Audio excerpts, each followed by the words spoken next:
The meeting is being recorded and will be available via the council's website to be viewed as soon as is practicable following the meeting. Please can everybody ensure that their mobile phones are switched off or to silent mode, please. Members will have received an electronic copy of the agenda. I will ask officers to present a summary of the key points. For the record, the agenda can be viewed on the council's website. Members and officers will be speaking at various points during the meeting, and those speaking may switch their cameras on at that point, but I ask that with the exception of myself as chairperson, at all the times you keep your cameras and microphones switched off, as this will help to minimise any background noise and interference and to ensure the connection remains as stable as possible. If any members or officers wish to raise a point or question, should press the hands up icon on the screen hand at the top right hand side of the Microsoft Teams window, and I'll come to you in order and receive requests. Please lower your hand once you've finished speaking. Chat button has been disabled for this meeting. Please do not use your microphone until I invite you to do so.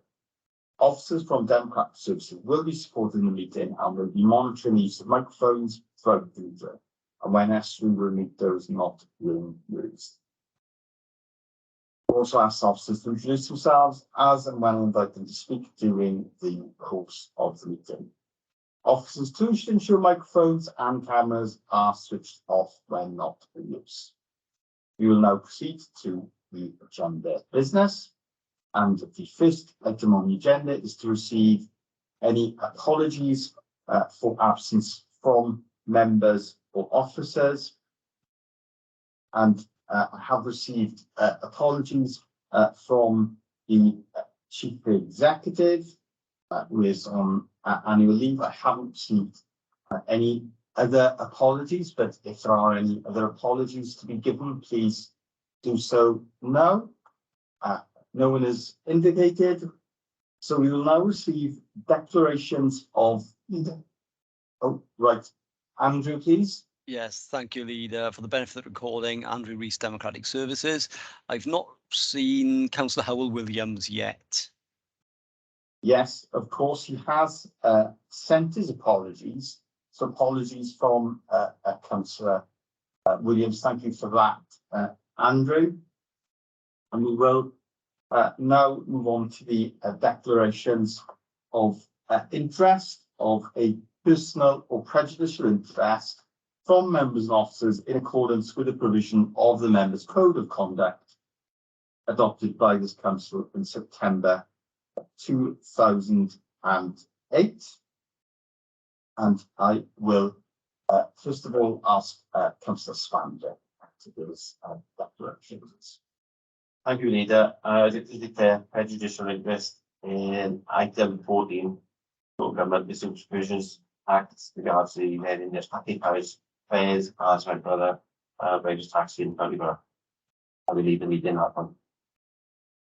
Okay, thank you for that. Then Councillor Good, please. Thank you, Leader.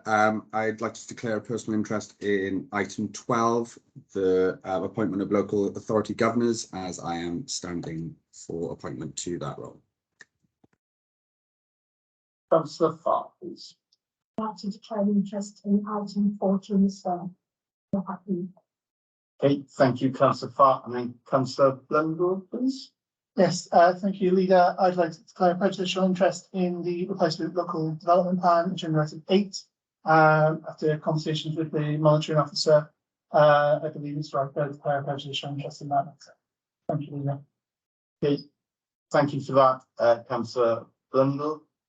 Are there any other declarations? I have a declaration of interest to make as well, and that is on item 10, the report on the allocation under the Town and Community Council Capital Grant Scheme 22 to 23, and that is as a member of Pevensey Community Council. So it's a prejudicial interest and withdraw from the meeting at that point. That is all the declarations of interest. Then we will now receive the minutes of the last meeting of Cabinet, which is held on the 14th of June. I can have a mover, please. The accuracy of those minutes is a true and accurate record of that meeting. I'll move. Thank you, Councillor Blundell, and a seconder from Councillor Farr. All in agreement? Thank you, colleagues. So those minutes are now accepted as a true and accurate record of the meeting. The first report that we will be considering today is a report of the Chief Officer for Finance, Performance and Change, and it is a report on our budget monitoring and the revenue forecast for Q1 of the financial year 2022 to 2023. And I will now hand over to Caris to take us through this report. Caris, please. Many thanks, Leader. Just for the sake of the recording, I'm Caris Lord. I'm the Chief Officer for Finance, Performance and Change.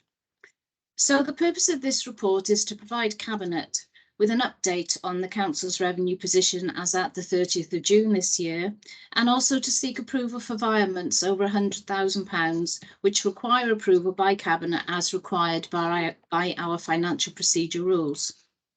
The approved revenue budget for this financial year is £319.5 million.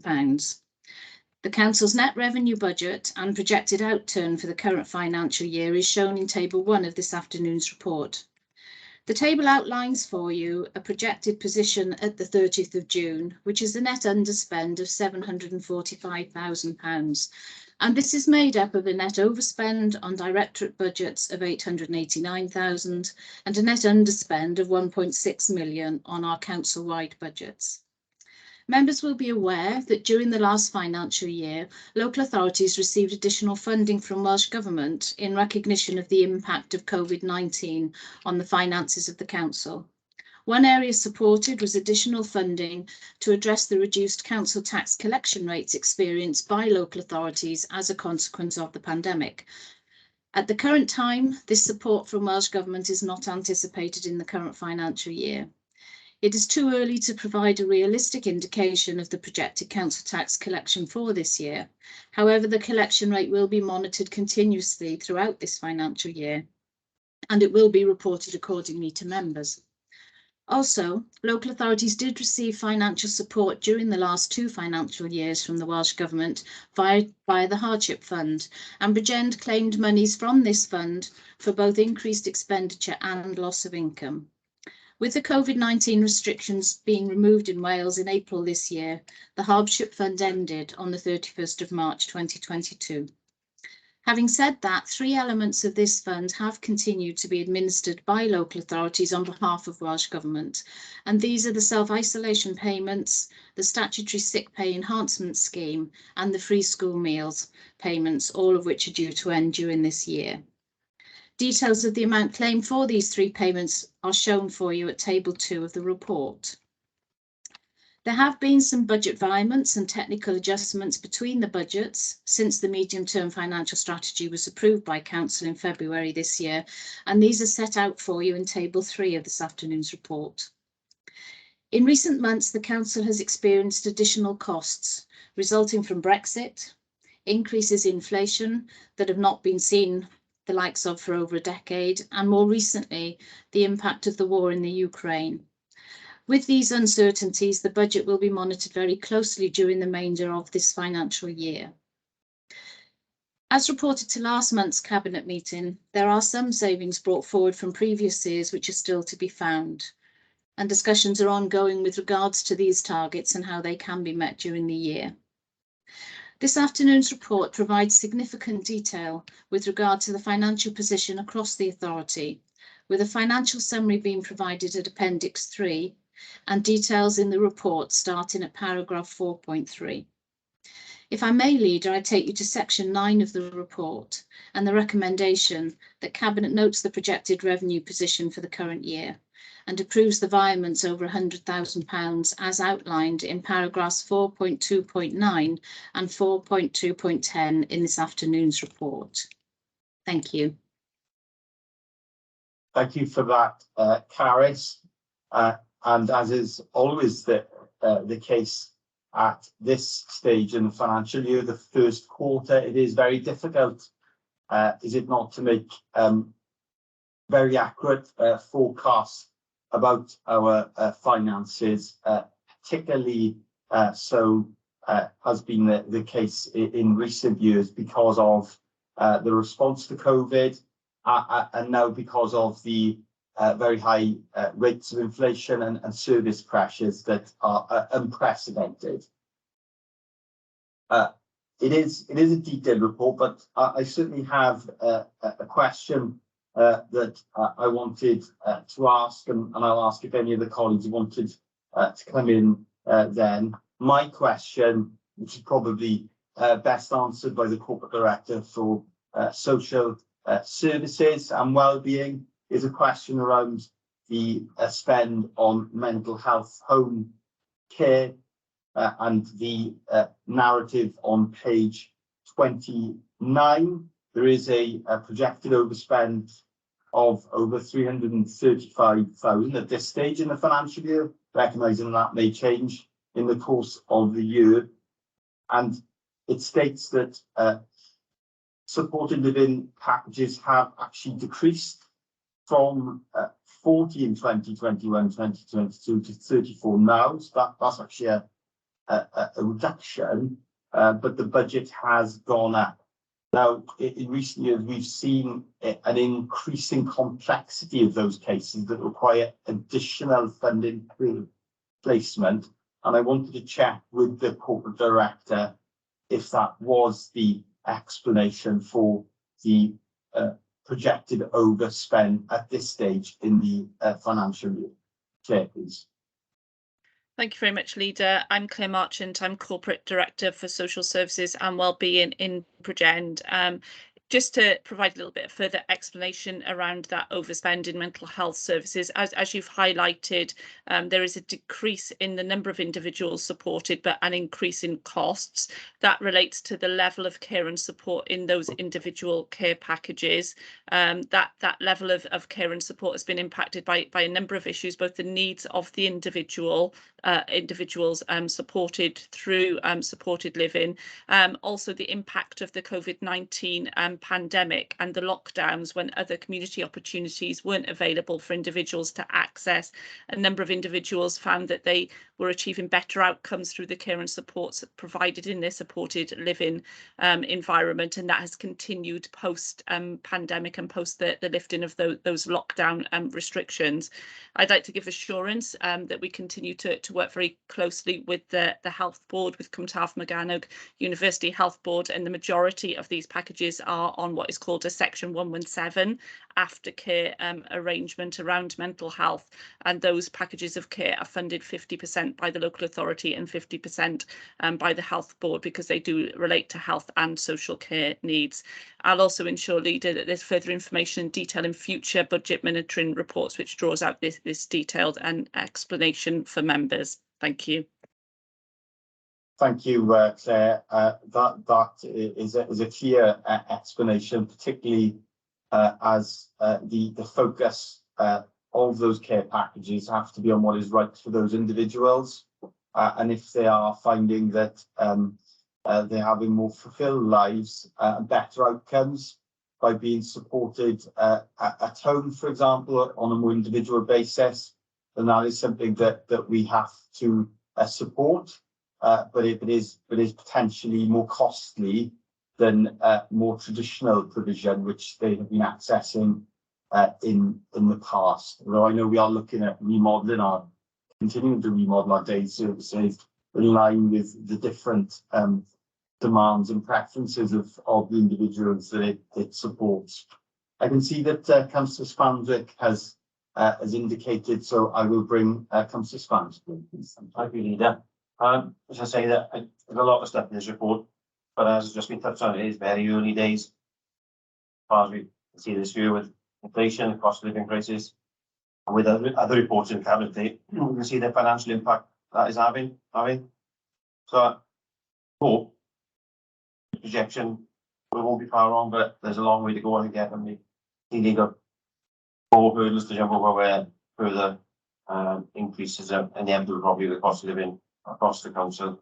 So this really nice. So I'd like to just move the report that stands on one, item 9.1, and horticulture revenue budget reports. Thank you. Thank you for that, Councillor Spans. If we have a second then for the recommendations, thank you. And there are a number of savings in there that have not been, it's not possible to fully realise those savings yet, but largely those savings have not been realised for circumstances out of the council's control. So the permitting scheme, we would like to ask government about that, because that is a significant saving we would want to realise. And then another different example would be the rationalisation of adult community learning services. We've seen different regulations from Welsh Government that means that we have to revisit that saving as well. And then I noticed that one of the other savings is around Ravens Court, and actually we are going to have to revisit our plans for Ravens Court, because we will see the next phase of the vaccination programme will require a wing of Ravens Court, and that will have implications around the income that is secured from that facility. I can see that you wanted to come in, Councillor Blundell, please. Yeah. Oh, you were moving you were seconding the report. You can come in if you want to, though. By all means. No, Yeah. sorry, You were making eye contact. No. And I thought you wanted to come in. No, Apologies. only to say, no, obviously, second report, obviously, as members have said, it's still very early days. There are lots of savings that cannot be realised at this time, but we are working towards them, because as always, we have to make sure that we are budget fiscally sound. And I think that's so I'm happy second report with you. Thank you, Councillor Blundell. If everyone's in agreement, we will now move on to the next report of the Chief Officer of Finance Performance and Change, and that is a report on the capital programme outturn for 2021 to 2022, and I'll ask Caris to take us through this report together. Thank you. Okay, thank you very much, Leader. The main purpose of this report is to provide for you an update on the capital outturn position for the financial year 21-22, and also to provide an update with regards to the capital position at the end of Q1 in this current financial year. So if I could turn firstly, therefore, to the outturn position for last year, the original budget approved in February 2021 has been revised and approved by Council during the year. Therefore, the final approved programme for 21-22 totalled just over 50 million. The details of the individual schemes shown in that budget available last year compared to the actual spend is detailed for you at Appendix A. Since the last report was considered by members in June, there have been some minor amendments made to the 21-22 programme, and these are detailed for you at paragraph 4.1.2. So the result of those changes was a revised budget for last year of 52.4 million. The total spend last year was actually 29.7 million, with the majority of that underspend being slipped into this new financial year. So the slippage into the new year has arisen as a result of a number of different things, including the impact of the pandemic on our ability to deliver schemes, also due to a number of other reasons, including delays in starting some projects due to the need to undertake more detailed survey works, supply chain issues, and ongoing discussions with funding bodies. Many of these issues were reported to members as we went through last financial year. So the main reasons for the slippage on the scheme by scheme basis are shown for you in paragraph 4.1.4 of this afternoon's report. If I move on then to section 4.2 of the report, this outlines for you the position on our capital programme in the current year. The revised programme for the year totals £98.1 million, and a breakdown of this across the service areas is shown in table 1, with details for individual schemes shown in Appendix B. As well as adjustments for slippage, the report also details some new and amended schemes for approval, which include some match funding for the Levelling Up Fund submissions, some additional funding for the Sustainable Communities for Learning Band B schemes, active travel schemes, investments in our schools to enable them to be more community focused, money to respond to the increase in homelessness and housing need that we have in Bridgend, and funding from Welsh Government to support the rollout of the 20-mile-an-hour default speed limit. It's pleasing to note that a number of these changes are actually funded via grant. So the full revised programme is available for you and shown at Appendix C. When Council approved this capital strategy for this year, it did include prudential indicators for the period 22-23 through to 24-25. And Appendix D to this afternoon's report does show you that we are operating within those approved limits. So if I may, Leader, I take you to section 9 of the report and the recommendations. Thank you. Thank you for that, Paris. And it is very encouraging and pleasing to see that we have been able to secure further funding from Welsh Government for a number of very important flagship projects, not least the rollout of the 20-mile-per-hour speed limit and £4.24 million investment in active travel across the county borough. I'm sure colleagues will want to come in, so I'll open it to members, please. Councillor Spanzik. Thank you, Leader. And I'd like to simply refer to Appendix C if I can on pages 65 and 66, just to highlight some of the good work that's been on and the money that is being spent within our highways. The Labour administration committed additional £2 million this year, and last month's council meeting we put 1.5 million on casual reserve, which is there on page 65. Plus on page 66 it shows the £500,000 from unadopted roads, and that's in addition to what was already in the budget of 2 million for highways refurbishment and 2.5 million for carriageway capital works. A total of £6.5 million this year been invested in our highways. I look forward to later this year we'll revise our new corporate plan, which will take into account the Labour administration's manifesto, which then can be spread across this Appendix C over future years to see if the commitment is there to invest in many areas. The one particular we've committed to invest 10.5 million plus on the existing capital programme highways, and that shows the start of it in this Appendix C today. So I welcome that and happy to move forward for that, Leader. Thank you, Councillor Spanzik, and I'm sure that will be welcomed across the chamber. I'm confident that all members will be pleased to see that significant major investment in our highway infrastructure, because it is such an important part of the infrastructure for the county borough. Deputy Leader, you indicated you wanted to debate. Yes, please. Thank you, Leader. Can I take colleagues to the homelessness and housing in relation to B2C? It seems an awful lot of money to be spending £90,000 on 35 houses. So could I have some clarity around that, please? And could I ask when these voids are going to be ready for use by us, please? Thank you for that, Deputy Leader. Paris, please.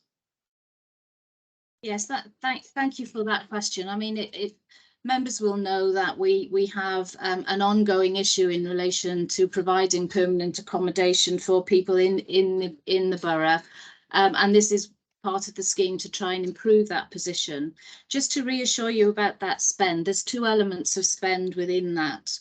One is to bring the houses up to stop them being void so that they can be used. So that kind of work will include either new or replacement kitchens, new or replacement bathrooms, electrical repairs, central heating upgrades. And then there is also money in there which is being funded via Welsh Government around decarbonisation works. And those works include things like wall insulation works, energy rated windows and doors, solar panels and intelligent energy systems. Now, what V2C will plan to do is they will do the works that are appropriate to each individual property.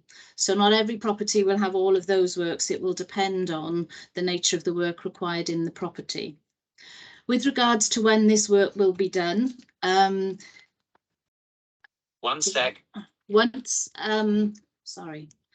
if this allocation is approved, then V2C are ready to look at awarding contracts using one of their frameworks, hopefully, so that they can secure this work quickly. One thing we've been very clear of is that if this money is awarded to them, we will monitor it very closely with regards to the work being done and the timelines. Initially, they were hoping that this work could be done within this financial year, and obviously we will monitor that very closely to ensure that that is what happens. If there are any changes in that position, then obviously we would report that back to members as soon as we're aware of it. Terrace. Thank you for that, Harrison, Deputy Leader. And given the climate emergency that we face, it is important that we take every opportunity that we can to decarbonise our housing stock. And I'm sure we will work closely with Valleys Coast to make sure that these properties are made available as quickly as possible. I would certainly like to welcome the commitment to the Grand Pavilion call and also the Empress Railway Bridge projects. Our two Leathernet Fund projects that do require match funding contribution from this authority. And I also know that we will, of course, continue to explore all opportunities to secure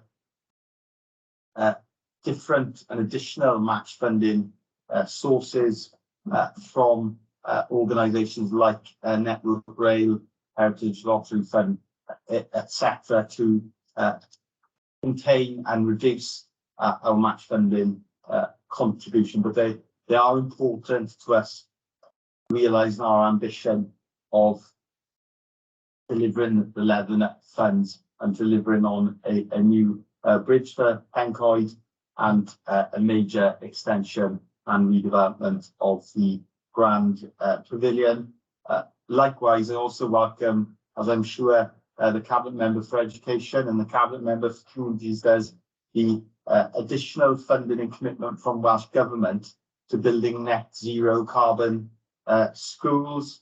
That again reflects our commitment and the commitment of Welsh Government to responding to the climate emergency, and this week's extreme heat is, if nothing else, showing us all that we have to respond and act as if it is an emergency, because it is an emergency, and Welsh Government's funding will help us deliver on that on our new schools.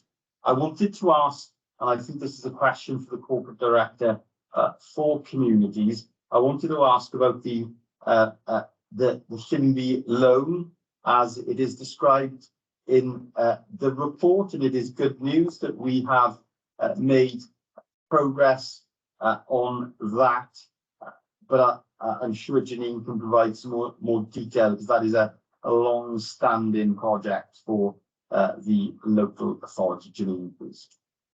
Oh, thank you, Leader. Good afternoon, everyone. And for the benefit of the recording, I'm Janine Nightingale, the Corporate Director of Communities. Yes, Leader, we've made some significant progress now on that work.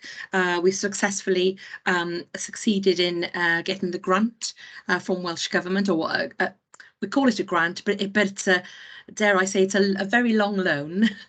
Possibly non-repayable, on an area of the washeries up in my stake, to bring that site back into use. It's an area that needs a little bit of work undertaken, and then it would be a very, very credible housing site for us, and we know that we need homes in our valleys, so we're absolutely thrilled to be able to bring that scheme forward with the assistance of Welsh Government. The scheme, the loan as was, the timescale had run out. We've managed to renegotiate that money, so we've managed to retain that money for the borough, and we would like to take it forward and develop social housing in that area. To be fair, it will be in partnership with an RSL, and that's important for us, but we will undertake some of that that work in the beginning to get that site ready. So great news, Leader, overall. That is very exciting news. More social, more affordable homes in our valleys communities is something where would be very hard to achieve together with our partners in the social housing sector, and no doubt we'll receive a more detailed specific report on that in the future. I don't have any other questions or comments. The report has been and recommendations been moved for the seconder. Thank you, Councillor Farr. Everyone in agreement with those recommendations? And of course, this will now be discussed, I'm sure, by colleagues tomorrow at full council. So the next report is another report from the corporate director for the chief officer, I should say. Apologies, I'm not renaming you. Chief Officer for Finance, Performance and Change, and it is on the proposed award of funding for homeless projects by the Housing Support Grant. So, Caris, please. Thank you, Leader. So the purpose of this report is to seek approval from Cabinet to award Welsh Government Housing Support Grant project funding to continue the delivery of current schemes across Bridgend County Borough Council. The Housing Support Grant is an early intervention grant programme to support activity which prevents people from becoming homeless. It stabilises their housing situation, or it can help potentially homeless people to find and keep their accommodation. Welsh Government also has a funding stream known as the Homelessness Prevention Grant, which is being used to directly support third sector organisations to deliver some frontline services to prevent homelessness. Welsh Government has determined that from the current financial year, elements of the Homelessness Prevention Grant will transfer to local authorities via our Housing Support Grant. And as part of these arrangements, Welsh Government has confirmed that local authorities will be required to ring-fence the funding for the main programme projects that operate in their area for a period of 2 years. The rationale for this is that it will enable the continuation of existing projects, which can then be evaluated by local authorities before ongoing funding decisions are made. The total housing support grant allocation for Bridgend in the current financial year is £7.9 million, and that includes £121,000, which is being transferred in relation to the Homelessness Prevention Grant. 2 projects are currently being funded by this element of the grant, the first being the Bridgend Family Mediation Service, which is being provided by Llanmai, and the second being the Rough Sleepers Intervention Team and Solution Centres, which is being provided by the Woolwich. Details of both of these schemes are shown in this afternoon's report. Both of these projects are well established in Bridgend, having been funded directly by Welsh Government for many years. So if I can, Leader, I would take you to section 9 of the report, where it is recommended that Cabinet agrees the ongoing funding for these 2 schemes. Thank you for that, Caris. Councillor Good, please. Thank you, Leader. I'd just like to thank Caris for that statement there. I'd like to recommend this to Cabinet. As Caris has said, both the services have a long track record and show considerable success in dealing with very difficult circumstances within Bridgend. Llanmai, for example, have supported 72 households to resolution in the last few years. 58% of those have had very positive outcomes, and they've received 100% satisfaction for their service, which I think in these situations is really remarkable. The Woolwich as well. Firstly, I'd like to thank them over the last few days for providing that extra support to rough sleepers during the heat wave. I know they've been in the centre in Bridgend, providing water and sunscreen and other help to people sleeping rough within the borough. In terms of their stats and figures, it's great to see they've supported 194 households via the rough sleeping intervention team in the last 2 years. They've also supported 36 rough sleepers via.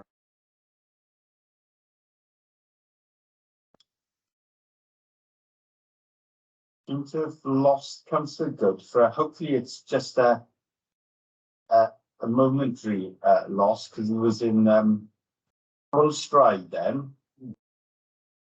I'm back, Leader. Sorry, my internet decided to kick me out. You lost you at 94. Well, I can tell you, Leader, 194 households were supported via the rough sleeping intervention team of the Wallich of the last 2 years, as well as 36 rough sleepers within their outreach programme and 64 via their resolution centre, which I think is great. As I say, their support in the heat wave has been brilliant. If only my internet could have done the same. But I would just like to recommend this to the Cabinet and take any questions from colleagues. Okay, thank you for that, Councillor Good, for the recommendation. Do I have a seconder for those recommendations, please? And thank you for that, Deputy Leader. And I certainly found that extra information you provided about the outcomes that have been delivered for some of the most vulnerable people in Bridgend very, very helpful, Councillor Good. And I wanted to ask Caris about the outcomes and expectations of the future provision, because that is what's been delivered up until now, and it's been very successful in helping people to be supported if they are sleeping rough, and indeed help people before they reach that stage, which is critical in terms of preventing them getting to the point where they are sleeping rough, and that mediation is essential as a service. So, are there indicators that we have, Caris, for that service going forward? Certainly, Leader. I mentioned that we've got an allocation this year of £7.9 million to spend across these services. And Cabinet approved the programme back in March, and that includes a breadth of different services to support people with their tenancies and to ensure that they don't become homeless and they're supported. So the kind of work that is already being funded are things like a rapid rehousing service so that we can support people and move quickly.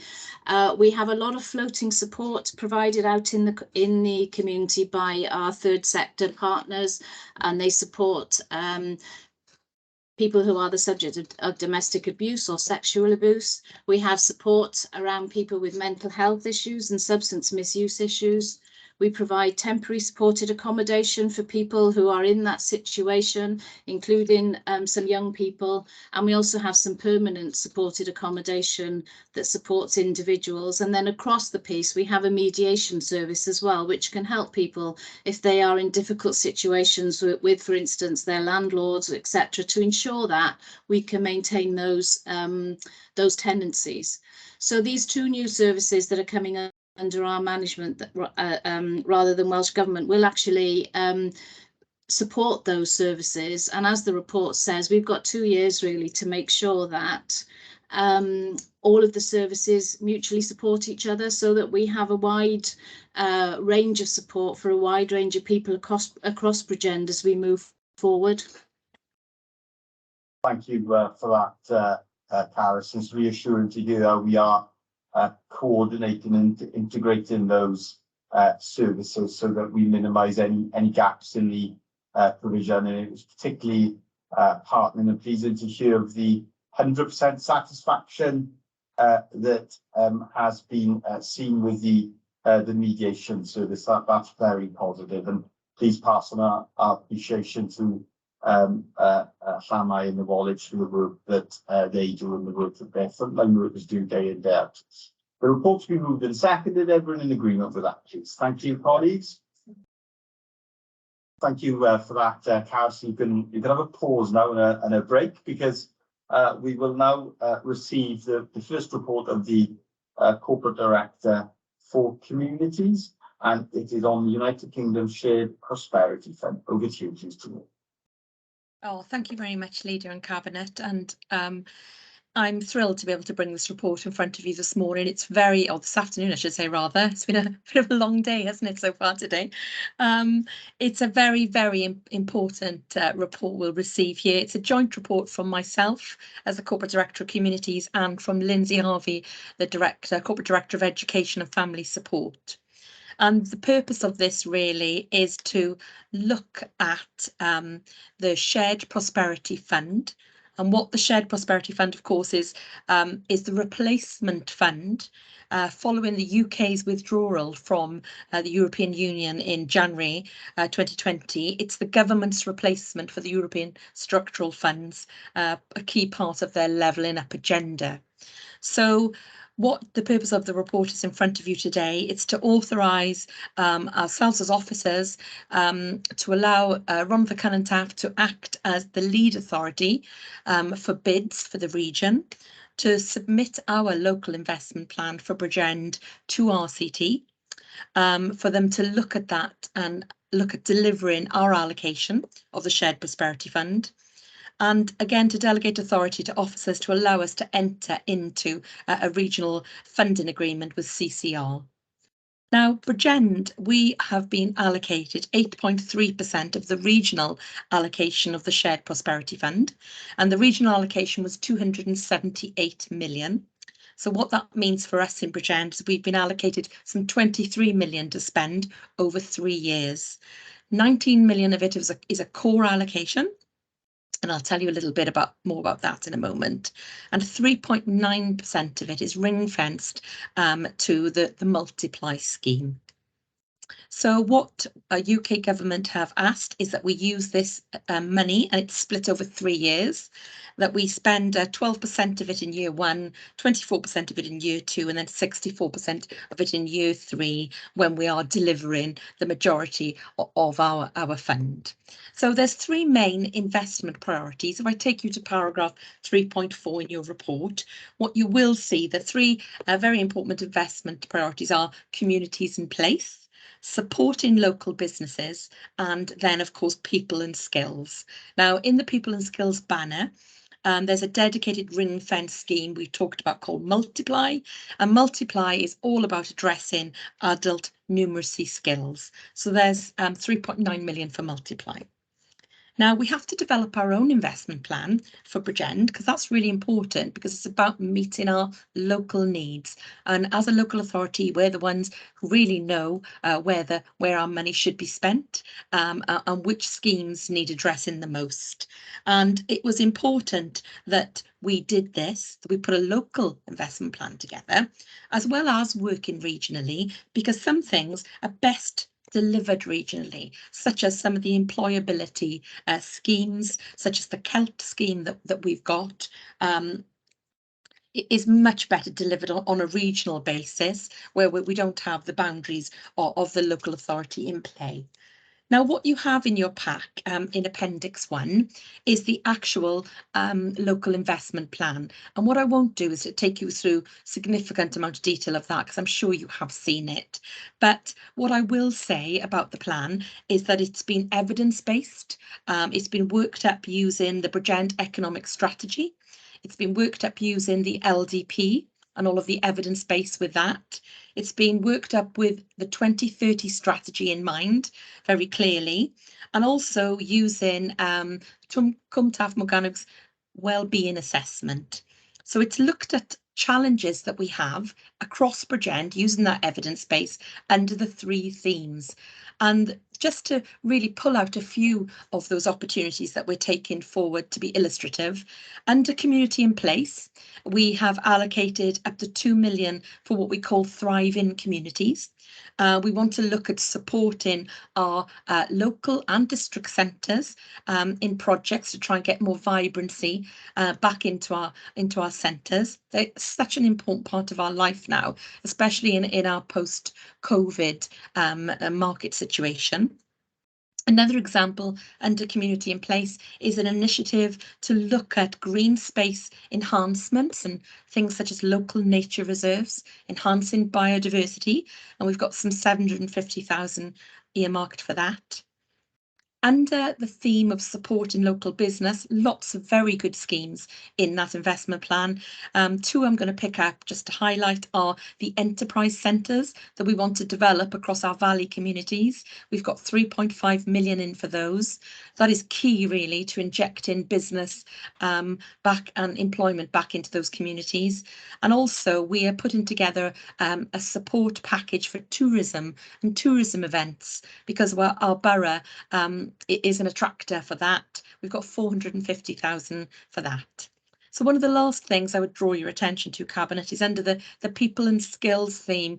We have a fantastic regional initiative called Celt, regional project, and the one I want to draw your attention to is Inspire to Work, because this really is something that we are committed to spending 3.15 million on, and it's to work with young people, disenfranchised young people in key stages 3 and 4, and see whether we can get them into post-16 provision, into some employment, training or apprenticeships, in order we enhance their life chances. So what is without a doubt is this is a very important investment plan. It's shaped by local needs going forward. I think the department, the directorate, are very proud of what they've put together. And we're very keen to see that move on now. So if I may please take you to the recommendations, Leader and Cabinet, and that's to endorse our plan and to delegate authority to us to do the agreements with Rhondda and Cynataff. And in essence, really, we'd love to start making those changes to the people in the borough. Thank you very much for that comprehensive report. Janine, I can see that Councillor Farr wants to come, then Councillor Brundle. It's Councillor Farr. Thank you, Janine, for a very, very thorough presentation. It is really exciting that we've been doing some new things in Bridgend. And obviously we need to be working closely with other public sectors, traders and third sector in order for it to be successful. Thank you. Thank you, Councillor Farr. Councillor Brundle, please. Thank you, Leader. And I'd like to reiterate Councillor Farr's comments there about thank you, Janine and the team, and for putting this together. It's not been easy. A lot of things going on, but it's not been easy. But I know it's something that we need to do. You mentioned at the start that the Shared Prosperity Fund is what's replacing the EU funding. Have we lost any funding? I know it's a bit hard to calculate, but have we lost any funding in real terms compared to what we used to get from being a member of the European Union? Thank you Yes. for that. So, Brundle, can you answer that question, please, Janine, before I bring Yes. it in? Of course, Leader, yes. Well, I'm sorry to say we probably have, Councillor Bundle, in real terms. We were very successful with European structural funds in Bridgend previously, and the team are estimating that we've probably got about 45 to 50% less funding from this Shared Prosperity Fund than we would have had via the European Structural Fund. That is disappointing. The allocation to Bridgend, it has been 23 million.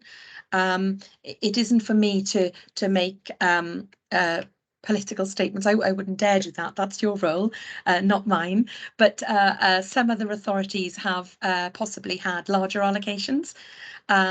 But what is very clear is we will do the best with what we've got, because we work very, very well with our partners, stakeholders, the public sector, and I'm sure we can get as much value from that money as possible. And using that investment as a springboard into further investments is the key, I think, to our plan, and also to do some really good regional work in, use the benefit of the collective entrepreneur across the region to try and move this agenda on. But in short, I'm afraid we will have less funding as a result of this Shared Prosperity Fund. Well, that is deeply disappointing. I'm sure I speak on behalf of all Cabinet colleagues and all members of the authorities that is the case, but that is a multi-million-pound loss for not Bridgend County Borough Council, but for the residents of Bridgend County Borough, because that is where the funding has previously been invested. I'll bring Councillor Brundle, please. Thank you, Leader. No, I agree. It's shameful in a way that we've lost funding compared to what we were promised we would lose not a pound. You know, and whether you voted Remain or Leave, we should not lose out, and we have lost out, and that's deeply shameful on the Westminster government. I'm hoping, but I'm not holding out for much hope that maybe with the new Prime Minister and the new cabinet we'll see changes. But thank you, Janine, for that. Thank you. I'm sure you will do the best with what we've got. Thank you. Leader, may I just add another response to Councillor Blundell's point? Of course, thank you. Councillor Blundell, what we want to do is, this is part of a wider levelling up agenda, and I don't think, whilst we haven't done as well as we thought we would do with Shared Prosperity Fund, what we are determined to do is to try and make the most from the levelling up fund position. That's the other grant that's available to us. And again, we've spoken to Cabinet, and we had a report, didn't we, back in the last Cabinet about submitting bids for the pavilion and submitting bids, Puthcall Pavilion, and submitting bids for Pemprisk Road Bridge. And we hope that we are successful in getting some money back on those two schemes.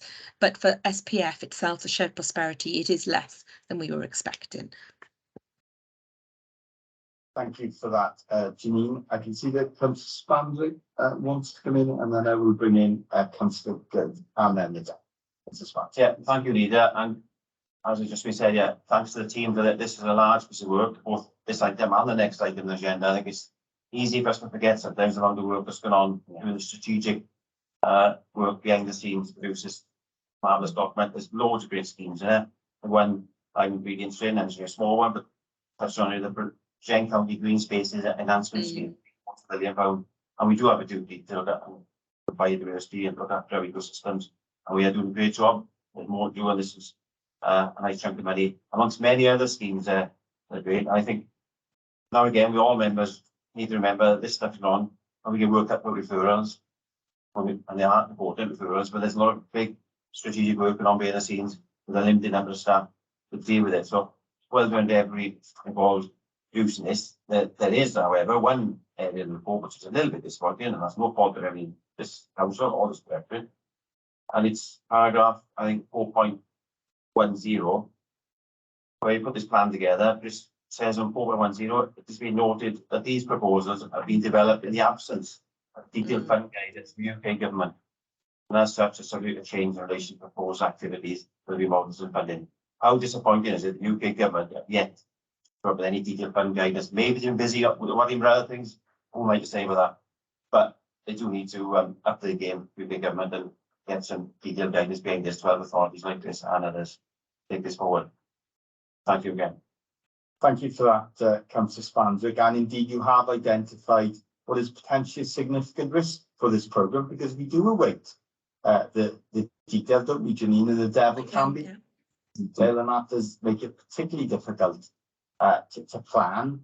But we've tried to manage that risk by having a comprehensive programme and recognising that potentially not all the schemes may be successful, but we built in enough flexibility within that to still be able to use up any allocation that we do receive from the UK government. Councillor Good, please. Thank you, Leader. Actually, Councillor Spandrick has taken my point and made it very well, so I'll leave it there. But I will take the opportunity to also mirror my thanks to Janine and the team for all the work they've been doing with this. Thank you, Leader. Yes, and I'm sure we'd all echo that. Thanks to the team. Deputy Leader, please. Thank you very much, Leader. If I could just clarify a point with you, please, Janine, on page 82. I wouldn't disagree, however, with any of the comments made by my Cabinet colleagues, and Westminster do need to support us, and we need to be a bit more timely with any guidance that's received, I want to say. It says in here that supporting the improvement and redevelopment of town centres and community places to revitalise them. And it's a proposed Bridgend County delivery for Bridgend County thriving communities. Can I suggest that it's not just our town centres that needs them to be thriving? It actually needs to be some of our outlying and our valley communities that need this funding desperately. We've spent an awful lot of money on Bridgend Town Centre. I am quite concerned, you know, we hear lots of plans about Porthcawl. I'm yet to hear lots of plans for any of our valley communities or our smaller villages out in the community. So if I could have some reassurance around that, please. Thank you for that, Deputy Leader, and I'm sure Janine can provide that reassurances that that's exactly what that scheme is designed to do, isn't it, Janine? Over to you, please. Yes, absolutely, Deputy Leader, you're spot on there. This was just what we aimed for this to do, because we are able to use Transforming Towns monies from Welsh Government, but unfortunately only in town centres. And as we know too well, our local and district centres are sometimes the heart of our world, really, when you live, especially in the valley communities. So that is just what this funding is meant to do. We want to spend a good couple of million is outlined in the local investment plan to look at regenerating towns, these smaller centres in the valleys, which are just as important, to look at bringing some commercial use, community use, even live work spaces, and that's just the intention. So I'm really thrilled to be able to offer that. So in a way, this Shared Prosperity Fund has given us the ability to think a bit more creatively and to help those valley communities. Let's just hope we can make a difference now with the money that's available. Thank you very much, Jane. Thank you for that, Deputy Leader, and that's just one of many projects where, of course, we will receive future detailed reports, won't we, Janine, subject to us receiving the details from UK government. When, if we ever receive the details, then we will bring future reports to Cabinet, and we will continue to work very closely with our public sector partners and our private sector partners. And I look forward to the continued work of the Economic Partnership and Economic Programme Board, where we have worked very hard to ensure that we have full involvement from the private sector, from businesses across Bridgend Cymru Borough in our planning. The report's been moved and seconded. Everyone in agreement, please, colleagues? Yeah. And then we will receive the second report from the Corporate Directorate of Communities.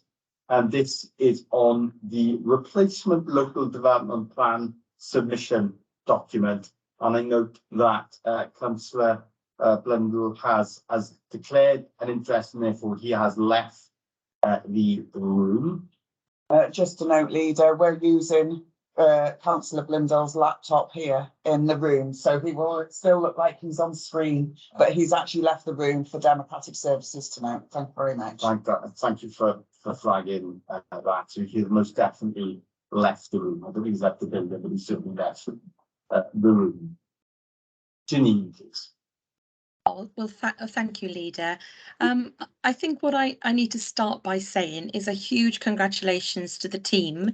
We have members of the team with me today, John Parsons, and we have Richard Mathams, and we have others with us, Gareth, for instance, who have worked tirelessly on this LDP for the past 3 years to produce this very important document. This is a statutory function of the council to produce a local development plan, and the way that it is coordinated, it gives us the ability to deliver infrastructure for up to £120 million worth from Section 106 agreements. Key document for us.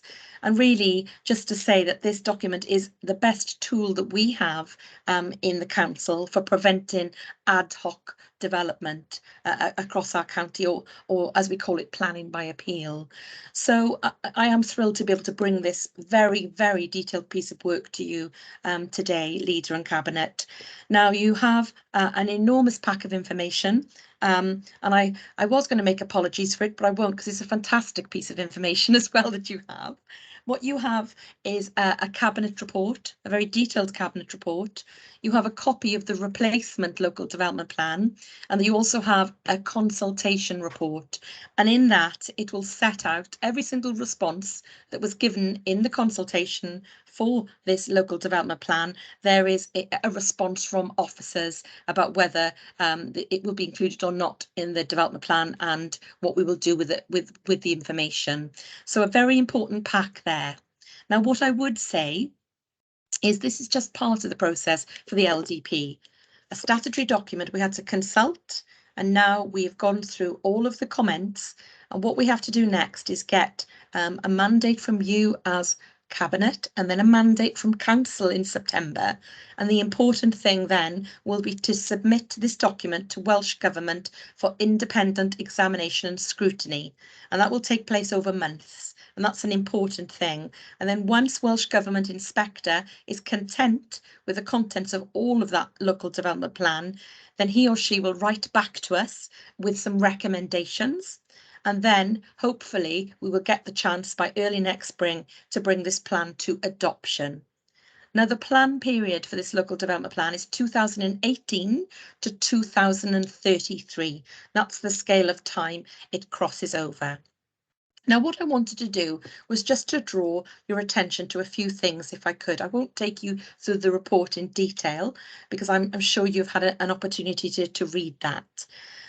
But I want to draw you to section 4.41 of the report, which sets out all of the strategic policies that make up this local development plan. And they are the key part of this plan.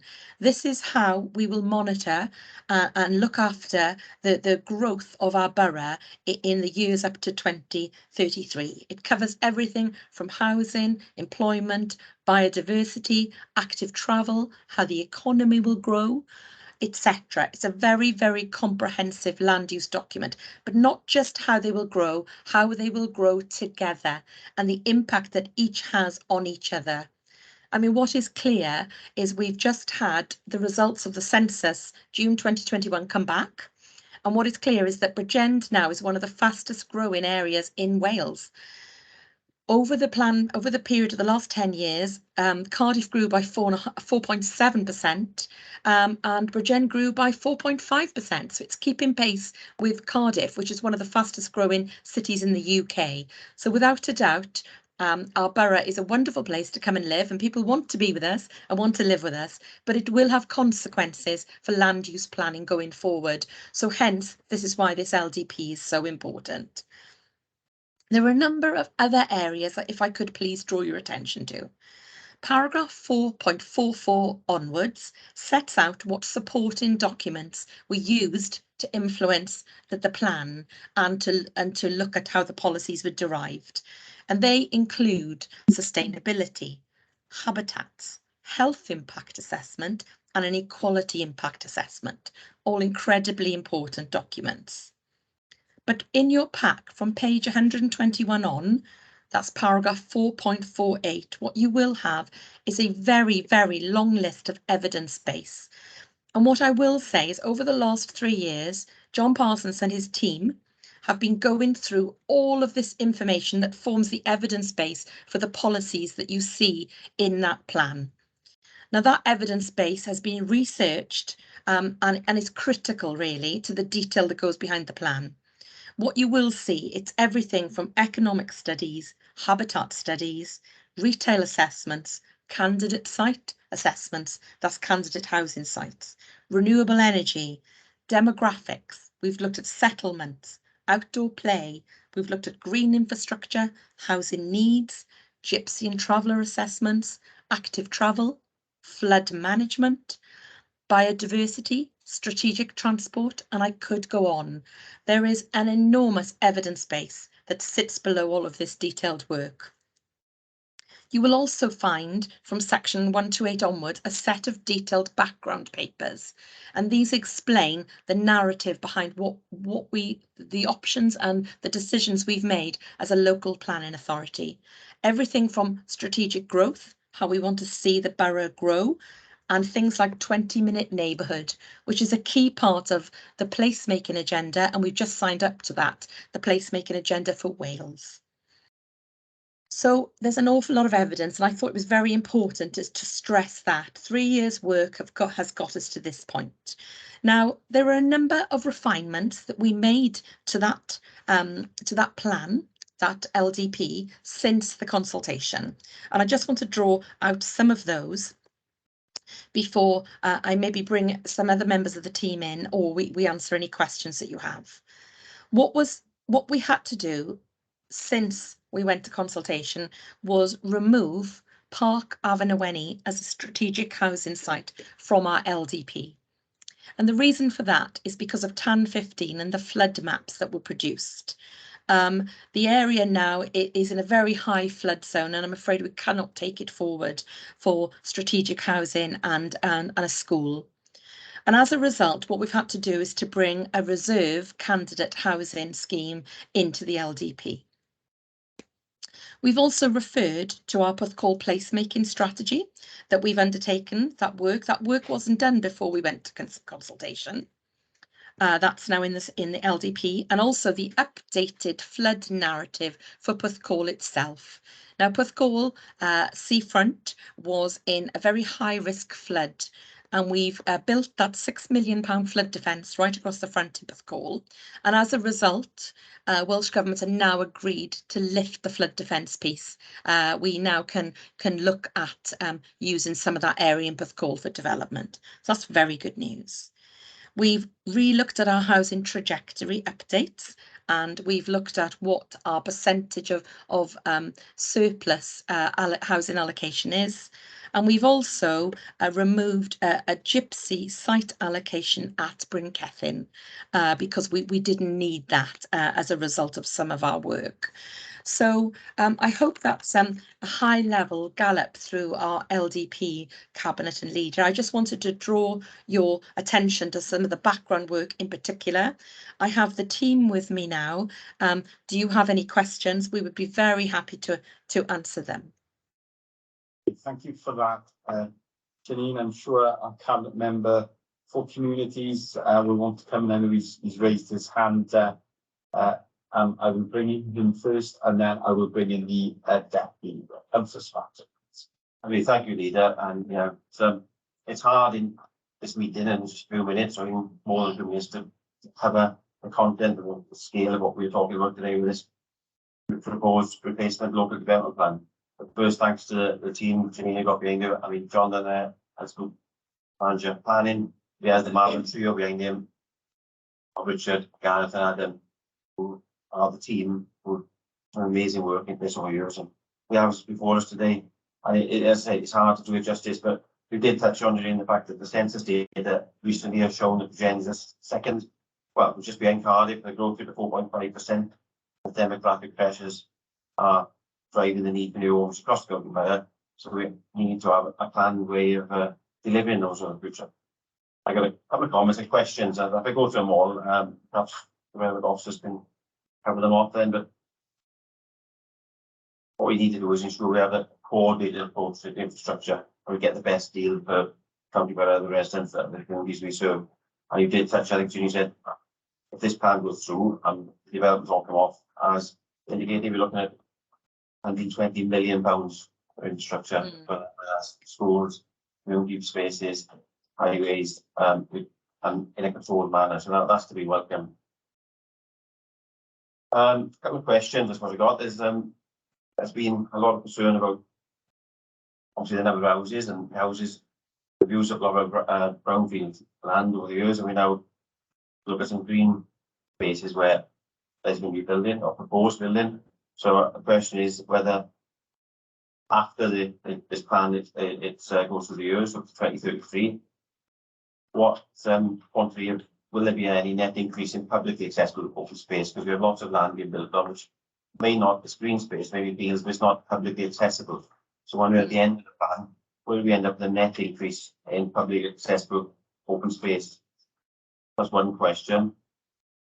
Another one then, and we touched on the sort of the loss of Park Avenue any 600 houses, and built into the replacement local development plan. There's a provision of 8,590 houses for a housing requirement of 7,575, which gives us a 13% flexibility. So just wondering what's the minimum flexibility we possibly could go to, and whether that could be done, bring us down to what Welsh Government targets may be. It's not for any fault of our own. We did have that 600 houses in there for Park Avenue any, which unfortunately we can no longer progress with. And at last but not least, is the one which has been concerned by many members, and it's the land west of Bridgend, commonly known perhaps as Circus Field. And I appreciate that members of the public in Allocation, Bryn and the wider area are concerned about the possibility of communities being connected or less in. So whether they can have some assurance, and there needs to be sort of serious look how best we can maintain the strategic green corridor between the western side of Allocation and Bryn, where they confirm that we can and will maintain a green buffer alongside the main road and the area known as Circus Fields, so that there is no coalescence of the two communities. We keep that green buffer and the green space at that particular site. So thank you for that. Thank you. Councillor Spans, a lot of questions in there. I tried to make a list of all of them. Janine, I hope you are. Because I got them. You've got with you then, Janine. Please. Indeed. Right. Well, let's see if I can answer some of these for you. Then I'll refer to the team for some more detailed responses. So with regard to your first question, Councillor Spanswick, I'm sure I can answer that. How does, you've talked about green infrastructure and how important it is. It is vital to our borough that we have these green lungs, as we call them, lots of green swathes. We want to build in lots of open space. Biodiversity is top of our agenda these days. Now, we're listening to the team and going through the plans that we have for the green infrastructure. We know that we will have a net gain of green infrastructure of 6 hectares across our borough at the end of the plan period.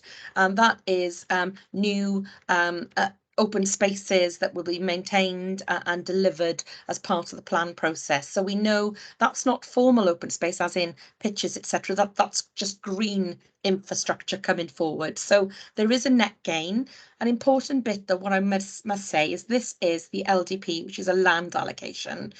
Very important is the planning process when developers are submitting their detailed planning applications, that they accord with the policies of this LDP. And we must use this LDP to ensure that those green areas and green infrastructure become a reality. So that's important that we use this to implement, to make sure we get the 6 hectares or more is an important bit. And the second bit you referred to, we talked about the issues that we've had with Park Avenue, and we had to remove that strategic housing site from our LDP because of the flood position, and we couldn't get over that. So what was clear is that in Welsh Government terms, there is a 10% minimum flexibility allowance. You have to over provide by at least 10% for housing allocations as you go forward. We are currently at about 13% in Bridgend because we've brought a reserve candidate site forward as a replacement for Park Avenue, a site in Cornelly.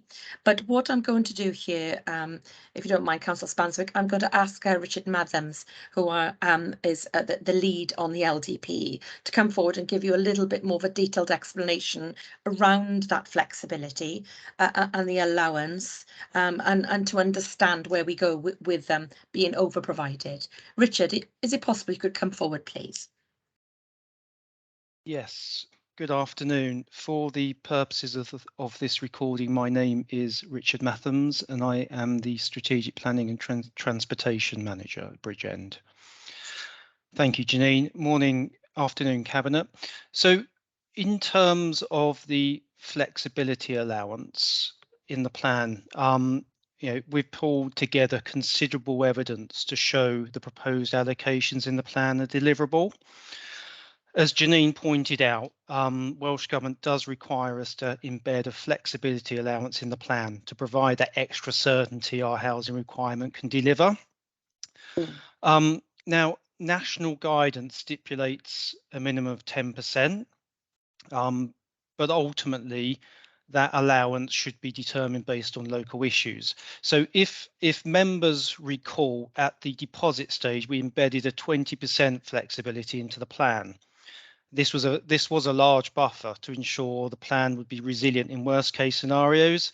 So, for example, if we lost a strategic site, we would still have enough flexibility to deliver. And again, as Janine pointed out, that happened post-deposit stage when we lost Park Avenue as a result of the new flood maps for planning. So also the development industry criticised our deposit plan for being too heavily reliant on large strategic sites because they take longer to get started and longer to develop. But members, you would expect that from the development industry because they want to get their sites into the plan. Now, the inclusion of Hale Fach into the plan tops up our flexibility allowance to 13%. If that site was to be removed from the plan, it would take our flexibility down 10%. So, but to be clear, we can still proceed with the minimum 10% flexibility allowance. But if members were minded to recommend that Hale Ark was not to be taken forward, the reasons for removing that site must be sound. So to be clear, members, the evidence to support that site's inclusion in the plan is robust and sound. So the only reason I would recommend that you use if you were minded to take this site out was because you consider, as a cabinet, 10% a sufficient flexibility because you have full confidence in the deliverability of the remaining sites in the plan. But ultimately, also as cabinet, you may have to accept that that issue could be revisited at any future examination in public by the planning inspectorate. Thank you, Janine.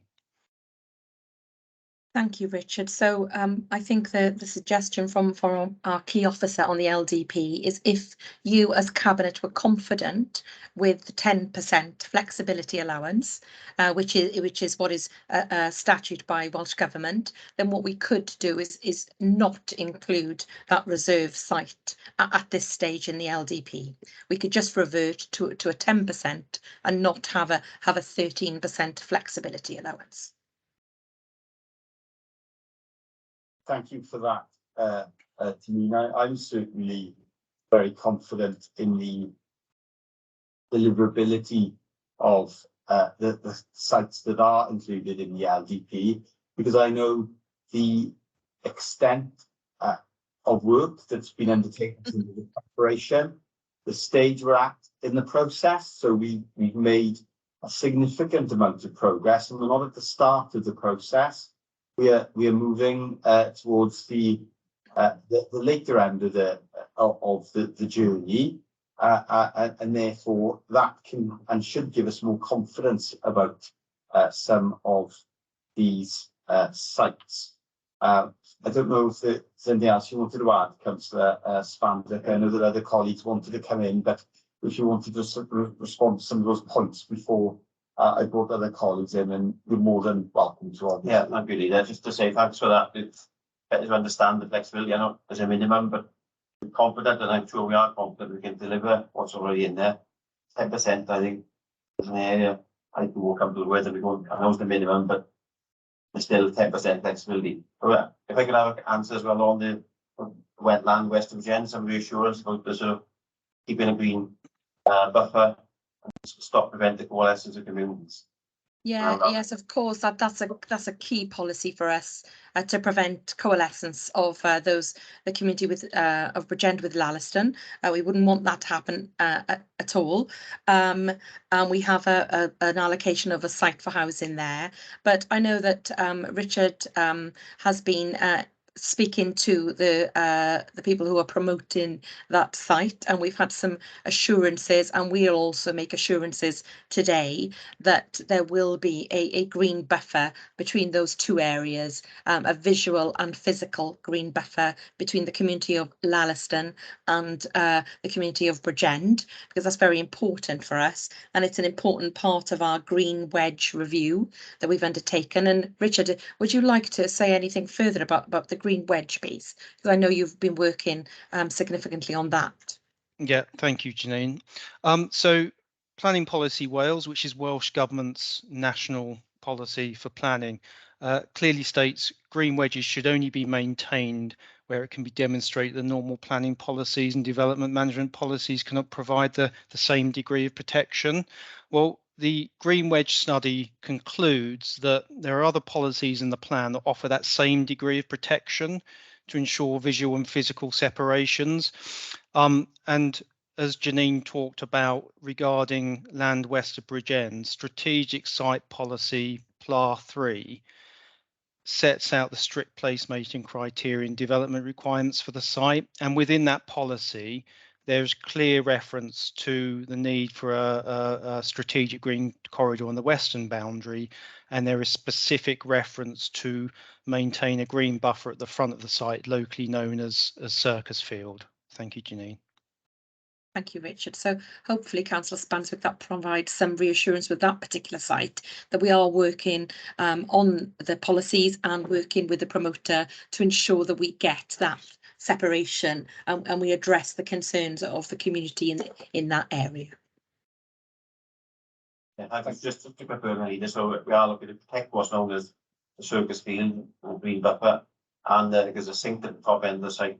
So the green sort of infrastructure I'm saying that around it will be protected. Oh, absolutely. Yeah, that's key. Yeah, absolutely. Thank you.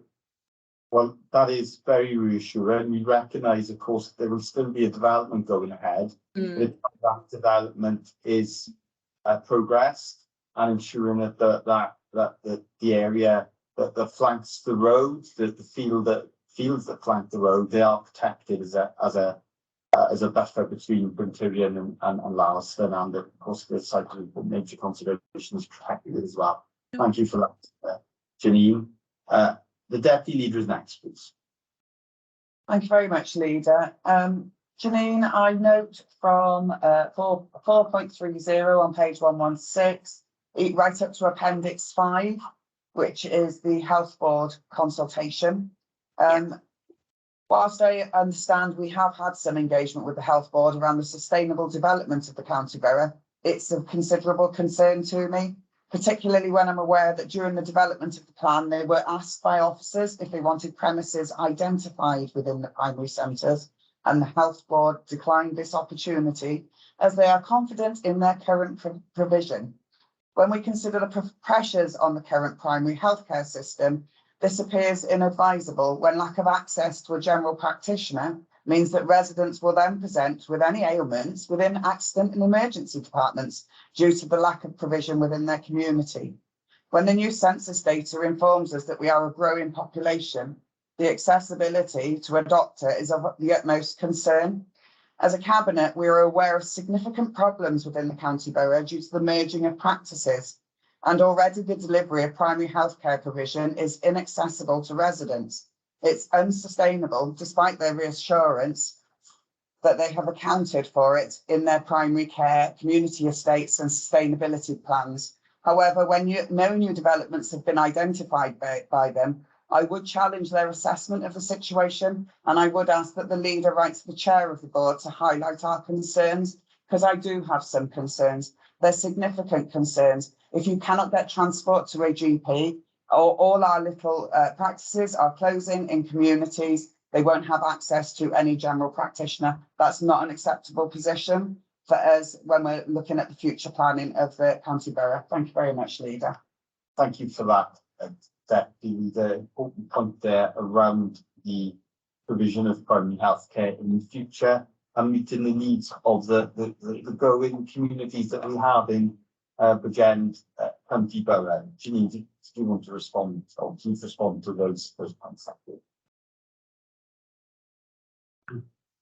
think, Janine, you're unmuted. Yes, sorry. Thank you very much, Leader and Deputy Leader. Yeah, important points, absolutely. I will bring Gareth in shortly. It's something, in our conversations with the Health Board, we've had information coming back saying at this stage they feel there's enough provision.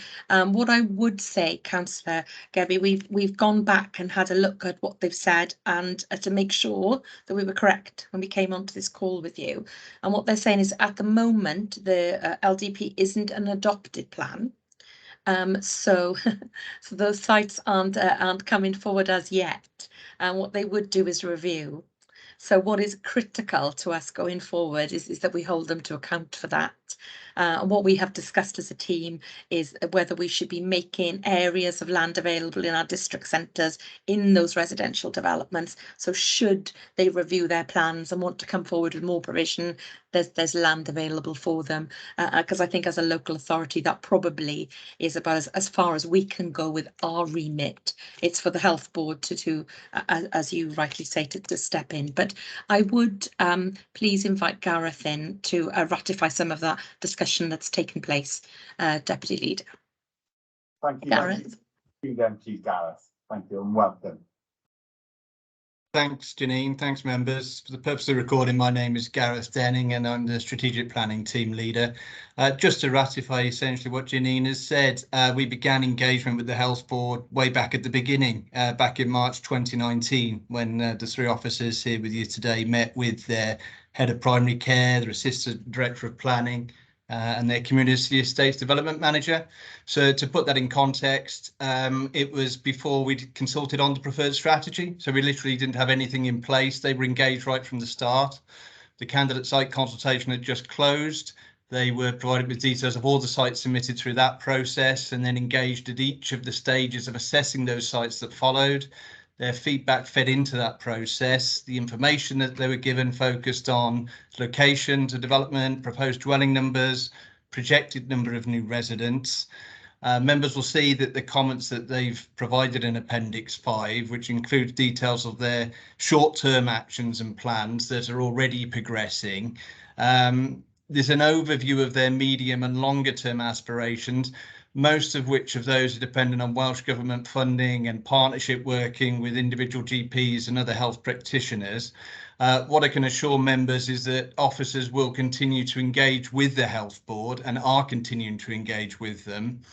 And it's important to stress, as Janine has made the point, that there are policies in the plan which encourage and enable the provision of new health facilities as the various proposals are refined. So the various strategic sites contain provision for community hubs, local centres. Typically, they would include an element of commercial units, and there is nothing to prevent a health facility from locating in one of those. In fact, there are policies within the plan that will specifically support that, and further engagement with the Health Board and lobbying from members as the plan progresses will help to address that specific item. Thanks. Thanks all. Thank you for that, Gareth. It's clear that we have engaged with the Health Board from the very beginning of this process, and we've continued to engage with the Health Board up until this very day. And indeed, I raised this issue directly in a meeting with the Chair of the Health Board and the Chief Executive of the Health Board today. I have asked if they can review the position, given that it is a dynamic position. They have, for example, seen some changes at a senior level in terms of their primary healthcare and planning. And of course, healthcare continues to change, doesn't it? And we need to reflect that, and the demands on the services continue to change. So we will, I'm sure, write. I am very happy to write to both the Chair and the Chief Executive of the Health Board and seek an update and look to see how we can ensure that that provision is in place in the future. But we will need the support and we will need plans from the Health Board to make that a reality. And it's something that will be a priority for us going forward. Councillor Good, I can see that you wanted to come in, please. Unless there's any more comments on this subject, because I don't want to move on before it's too soon, but I think you've covered that off well, Leader. Deputy Leader.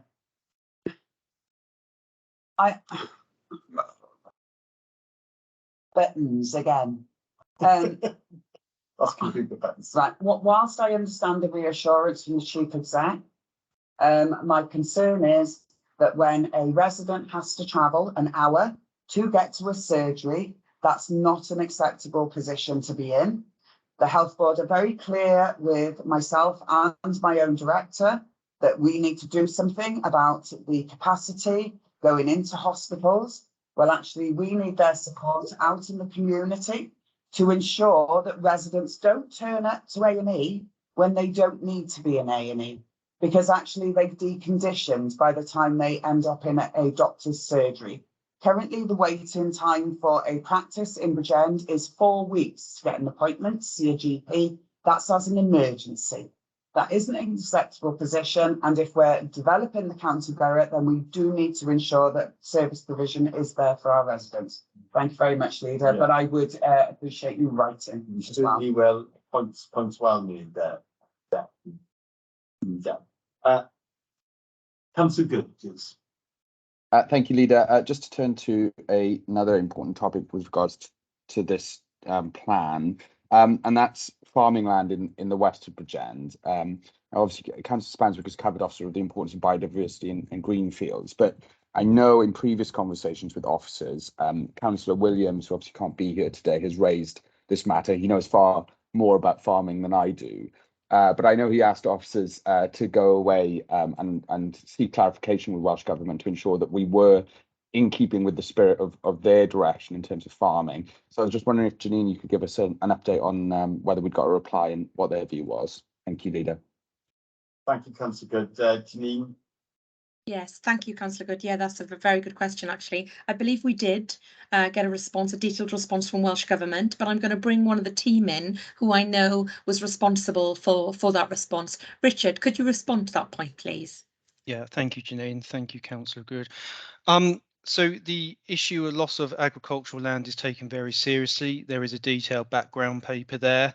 What's important here is that background paper was worked up in conjunction with Welsh Government's Agricultural Land Division. And more importantly, that the final paper was signed off by Welsh Government before the deposit plan. Now, as a result of the councillors concerned, we went back to Welsh Government and asked a specific question: has anything changed in light of the war in Ukraine? And their response was clear, that the work that's been prepared by us is robust and they still fully support our position. Thank you, Janine. Thank you, Councillor.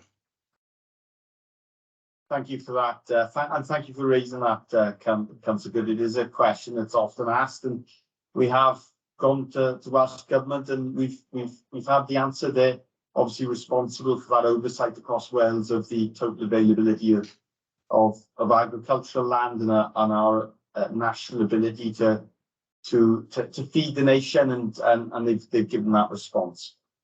Councillor Farr is next, please. Again, Janine, thank you and your team for such a thorough report. Really impressed with everything in there. I'm glad to see that social housing is mentioned in the report, as well as affordable housing. Are the two different things? What percentage is affordable housing going to be allocated for, and what percentage will the social housing be allocated in all these various developments, please?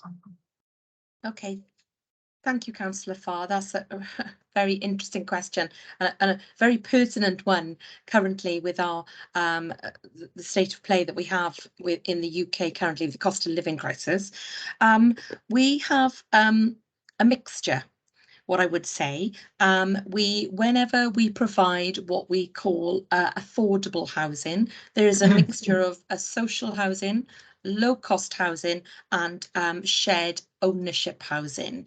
So for us, affordable housing covers the three spheres, from RSL rented through to low cost to the shared equity. Now, depending on which site we're talking about in our borough, it can range from 20%, which is the minimum, up to 30% of affordable housing. And this depends really on where it is in the borough and also the feasibility and the economic viability of the site itself. I think that is Gareth still with us? Gareth Denning normally has a very good handle on this. Oh, it's Richard. There we are. Marvellous. Richard, could you add a little bit more detail for Councillor Farr, please? Apologies. As we have one of the region's foremost experts on this subject, I'm going to bring in Adam, if that's okay. Oh, Janine, of course. Oh, please Farr. do. Oh, apologies. I didn't realise Adam was with us. Yes, he's wonderful. Please, could Adam come and help us answer this question? You're all wonderful, but yes, particularly one. I'm glad, please. Yeah, thank you, Janine. For the benefit of the recording, Adam Provus, Principal Strategic Planning Officer. So yeah, basically, when we started out with the plan, we looked at the findings of the local housing market assessment, and that identified the need across the borough, and that really informed the spatial strategy. So it was one of the very first considerations, what is needed and where. And then as we were assessing the sites, they all undertook bespoke viability assessments. And this looked at development costs, planning obligations, and then the affordable housing mix that each site could deliver. And that really gives us a lot of certainty that each site can come forward with the specified level of affordable housing and the exact tenure that is needed as identified in the local housing market assessment. And that's a bit different to the current plan, because the current plan has a generalised target for different areas, whereas the replacement plan will have bespoke targets for each site, and that is backed up by bespoke viability assessments. So we've got a lot of certainty about this deliverability of affordable housing in this plan. Thank you, Janine. Yeah, thank you. So in a nutshell, it is site specific, but there is a minimum, significant minimum requirement, but that site specificity is due to the viability, which is different on different sites, if I understood it correctly. So just to clarify, on a site it says 20%, so that includes both social housing and affordable housing comes in that 20%, not separate. Okay, thank you.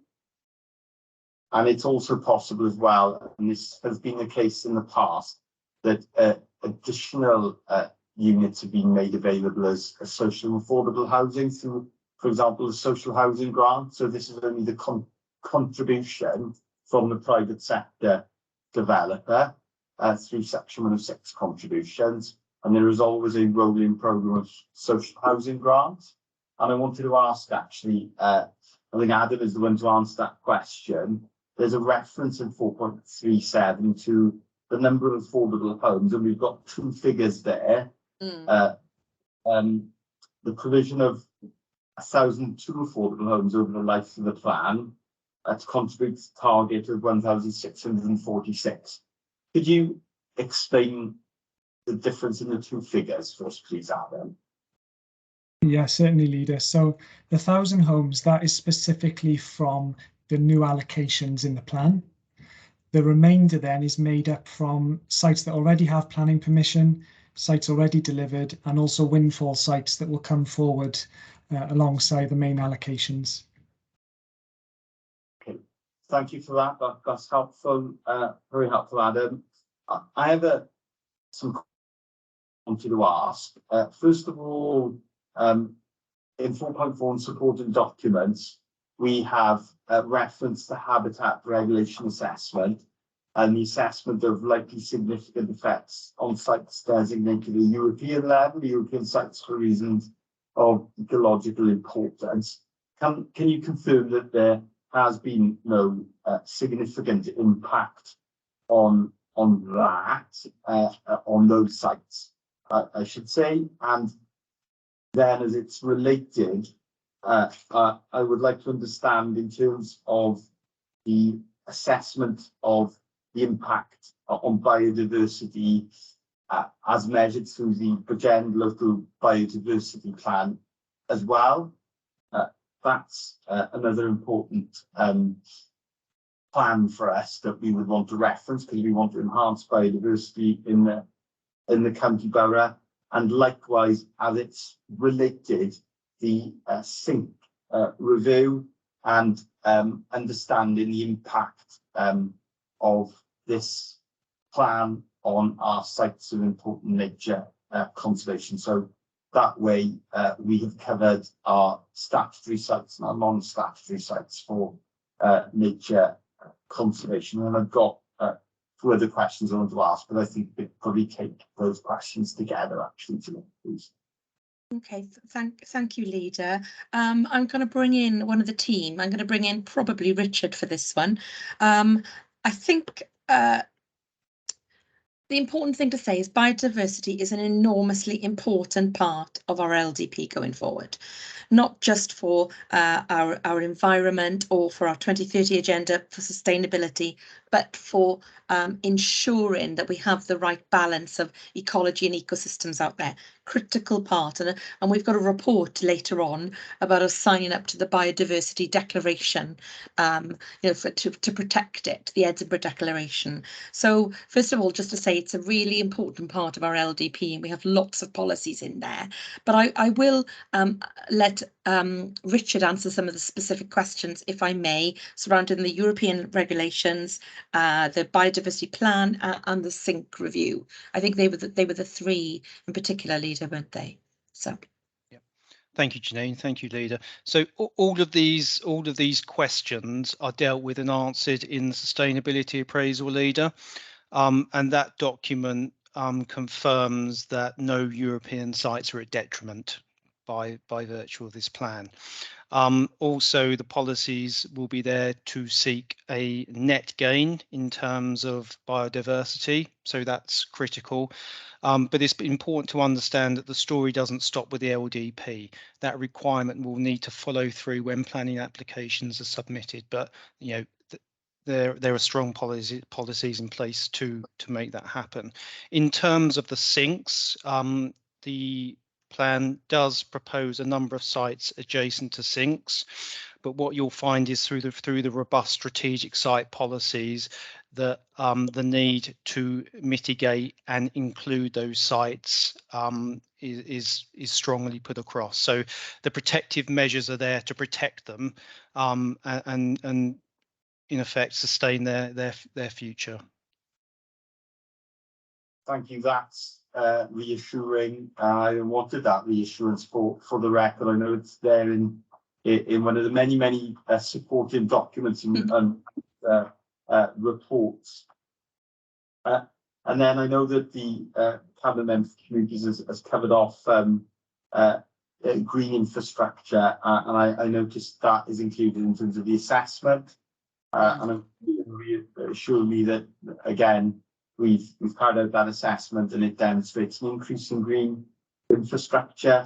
But I also want to ask about two other key areas, and that is the provision of allotments. So again, we've taken an audit of allotments, and also another area I know is very close to the heart of the Cabinet Member for Communities. So I'll save him asking the question. That's about outdoor sport and children's play space. Again, we've done an audit on that, but I wanted reassurance for the minutes that is reflected in our policy, reflected in the LDP, and if you could reassure listeners on that, Janine, please.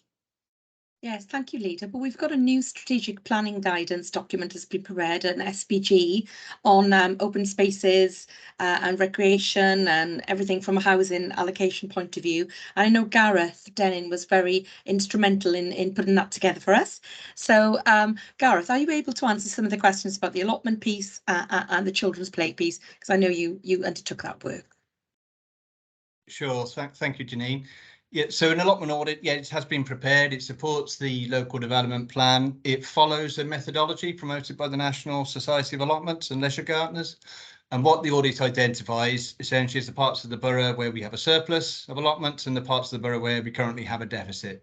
The biggest deficit in provision is within the Bridgend area itself. What can we do to address that? Well, as Janine has mentioned, the council adopted a supplementary planning guidance document earlier this year on the provision of outdoor recreation facilities, and what that document does, it recognises all the various community benefits allotments can bring, and it enables provision of allotment to count towards that amount of outdoor space required by developers, and also enables officers to request that provision where there is an identified need. In terms of the replacement plan, several of the indicative master plans supporting the proposed strategic site allocations include the provision of allotments and community grow spaces, and that will be further refined through the planning process as the plan develops and as those sites come forward. Thank you, Janine. Thank you, Janine and Gareth. I welcome that, and I welcome the fact that we are using benchmarks and policies that are endorsed by the National Society for Allotments and Leisure Gardeners, and indeed the field interest in that should give us confidence in terms of those new developments, and also of course Natural Resources Wales Green Toolkit in terms of that biodiversity values that we can achieve. I can't see that anyone else wanted to come in. Councillor Spandic, you wanted to move the recommendations? Yeah, if I can. Do you want to go for it? Yeah. Yeah. Apologies, leader. Do you mind if I just come in 1 minute just to wrap up this conversation and to before we approve the report, just to talk about that flexibility allowance to make sure that we've got the right narrative there, please.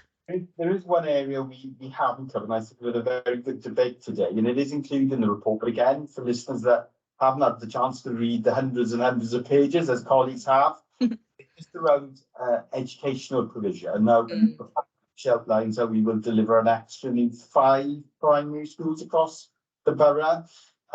Crucially, we will use Section 106 contributions from some of those new developments. But again, I think it would be helpful if officers briefly outlined how that process works to deliver those contributions and how we calculate that from and calculate that and deliver those new schools and those facilities. Yes, no problem at all, leader. You're right. This plan is the LDP will deliver significant 106 monies for infrastructure, including new schools. 120 million we're estimating from the delivery of all of these strategic sites, and the schools are a key part of that. But could I please bring in a member of the team? I don't know whether it's Richard or Gareth is the best to explain how we calculate the Section 106 numbers. It's Gareth. Thank you. Thank you, Janine. Thank you, members. Yes, you're quite right. I mean, we have an education SPG in place, which sets out a methodology for how we calculate the Section 106 contributions. Throughout the process of the LDP, we've engaged with our colleagues in education to identify what those contributions will be with regards to the sites that have been proposed for development. One of the key reasons why we're looking to allocate strategic sites is that they're of a scale that can provide a new school on site and provide the education contributions required to help fund building that school. So that's essentially the reason for why we've allocated the strategic sites. From some of the smaller sites, they are located in areas where we've identified that there's sufficient capacity within existing schools, or that they can, or that they will need to provide contributions, again worked out through our SPG to fund improvements to those schools. The SPG will be updated to reflect the policies of the new plan once we're moving towards the new plan being in place. And the costs will be continually reviewed to make sure that we're charging developers the right costs. Thank you. That's the helpful explanation for listeners that haven't had a chance to read everyone's the supplementary policies within the draft supplementary policies within the plan. Thank you, Gareth. So you were going to now summarise the position we've reached then. Yes, please. If I could, leader, I'd be grateful for that. I've really enjoyed answering these questions this afternoon. I think, and I'm sure so have the team. I think what was important is we presented you with an enormous amount of information. You know, over 3 years' work here. I know that we've spoken many times in our CCMB meetings, but today it was nice to have the opportunity to answer these questions with you first of all. So I would thank you for that. So I just wanted to summarise the position as I understood it. So we've got to a position where we've talked about the flexibility allowance within our housing, strategic housing allocation in our LDP. And what I can understand from the discussion we've had is that as a cabinet, you're comfortable to go forward with a 10% allocation at this point, and not as we'd suggested a 13%, which will mean the reserve site will now be removed from that document as a recommendation going forward. What I did want to say though is just to add a few caveats here so that you're doing this with full knowledge. 10% is the minimum figure we're required by Welsh Government, and should we lose any smaller sites as we go through our LDP journey, we may have some sites that come come forward that are not in the LDP, and we will have to defend that position. We'll be reliant on the planning position, the planning department, to defend those sites. But we know, we have knowledge of that now. We understand we're making these decisions. 10% is the minimum. We're in at that. And so if you are comfortable that there is some degree of risk attached to 10%, of course, we can't go below that threshold, but if you're comfortable at that level, then we will remove that reserve site from the LDP and proceed as we were at a 10% level. Thank you, Leader. Thank you for that, Janine. I'm certainly confident in this plan. I'm confident in the team. I'm confident that we've undertaken up until now. And whilst I recognise, and we all recognise the need for development, we have to as well recognise the need that it's managed and sensible development, isn't it? And that's what we want to try and achieve for the Gen-Cumber Borough. Councillor Spanzer, please. Yeah, thank you, Leader, and thanks, Steve. We've in this good area. We've been talking many more hours was the various parts of this basement local development plan. But so I'd like to move the recommendations 9.1 and B, but also additional recommendation we just touched on, that we're confident that if we stick to 10% flexibility, we have an housing requirement of 7,575, or 10% on top of that. We're confident in the robustness of the plan that we will produce the houses, and that 10%, albeit the minimum, that we're prepared to. So I'd like to move that as additional recommendation that we go to a 10% flexibility allowance for the housing requirement of this replacement local development. Do you have a seconder for that, please? Councillor Park and the DEP simultaneously. Is everyone in agreement, please? Aye. Yes, and of course this will now be presented to council. And before it is presented to council, then there will be a presentation of all members. And we will continue work on the LDP over that period and into the future, because we have to have a replacement LDP in place. If we don't, then it doesn't mean that we won't have development in Bridgend. It's just it will be completely uncoordinated, and it will be led completely by developers and not by this authority. That is the choice facing us, and that is why we will need a local development plan that is robust and in place, and one that we can lead as a local authority. Thank you, colleagues. We'll now invite Councillor Blundell back into the meeting. Perhaps Councillor Spanzer, if you could go and find him and bring him back into the meeting.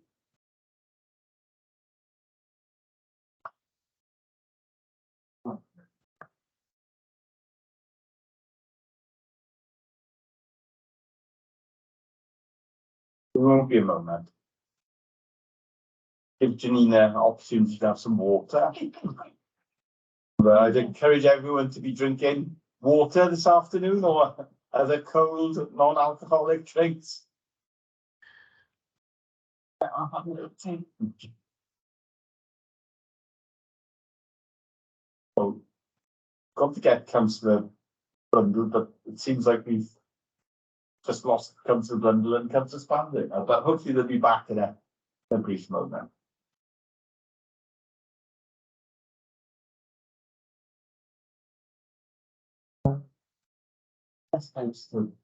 I think what we will do is we'll take a 5-minute break. Actually, then if people need. Oh, thank you. Sorry, I was trying to get my old tablet to work. As my computer's over there. Members are happy. We will continue then. Okay. So the next report is another report, the Corporate Directive for Communities. And it is on our carriageway resurfacing programme for 2020 to 2023. An update on that. Janine, please. Thank you, Leader. Yes, hopefully this will be a lot shorter than the previous two items. So the purpose of the report this afternoon is to modify the contract for the carriageway resurfacing works that we're undertaking this current year now, 22-23. Now, back in March 21, we procured the contract. The people who won the contract was Centigrade Limited. The contract was from April 21 to March 22, with an option for us, should we want to extend for 12 months. And the value of that contract over 2 years now is £5 million. So what we are finding is we do want to continue the contract. We've worked very well with Centigrade, and we want to continue with the carriageway works, and we've had additional monies, of course, this year in the capital programme to be able to do that. But what we are now faced with, unfortunately, is this year now the cost of the carriageway works is subject to inflationary pressures. We've had inflationary pressures across all industries, across a lot of our contracts. We've been having quite a lot of debate about this in Cabinet and Council. We've seen some contracts increase by 20 to 25%. There has been some exceptional inflationary pressures, particularly in the construction industry. But this contract has increased by an amount of 8.93%, Leader. The cost on the increase on this contract is 446,000. Now, just to put that into some context, the cost really is driven by a number of factors. First of all, it's the cost increase in materials, tarmac, and in particular oil. Oil is used to produce the tarmac. There's an increase in labour markets. We know that across the UK, a lot of it being driven by the national insurance premiums going up. And then, of course, the other difficulty we have is that roadworks rely particularly heavily on plant, which run on diesel, and the significant increased costs we know of fuel has resulted in an increase of 8.93% on the contract. Now, we have experienced much higher inflationary cost increases than that, but it is 8.93% nevertheless. Now, the way we procure these contracts are via Cardiff County Council, because Cardiff Council hold the highway framework for South East Wales highways. So we always procure through that framework. They've come back to us and have said that the cost is well below 15%, which is what they are expecting currently in the marketplace. And also, they've got a set of procurement rules, and under the procurement rules, we're not required to modify or to procure if it is under 15% of the initial contract value. So what we are proposing is that the additional cost, I'm afraid, will have to be absorbed within the current strategic allocation, current capital allocation, but we will have to face that cost increase of 446,000 to continue the roadworks resurfacing programme. So we're recommending that you go ahead with that, please, Cabinet. The one thing I would say is, in conversations with colleagues in Cardiff Council, we asked, well, what would happen if we were to go out and re-procure this contract? Do you think we could make some savings? And what they said to us was absolutely not. We would have thought that if you go out to procure, you will be seeing significantly higher costs. It's because Centigrade are set up, they're already running in Bridgend, and we are having economies of scale from continuing with that provider. So what I would recommend to you as a Cabinet this afternoon, please, is that you look at the additional cost, you understand why, and that you allow us to go ahead and pay the additional monies for this contract for the carriageway. Thank you, Leader. Okay, thank you for that, Janine. Councillor Spanzer, please. Yeah, thank you, Leader. Let's just get a painful this report is, but it's £446,000, which we won't see anything additional for it, but it is where we are with the cost of everything on the increase.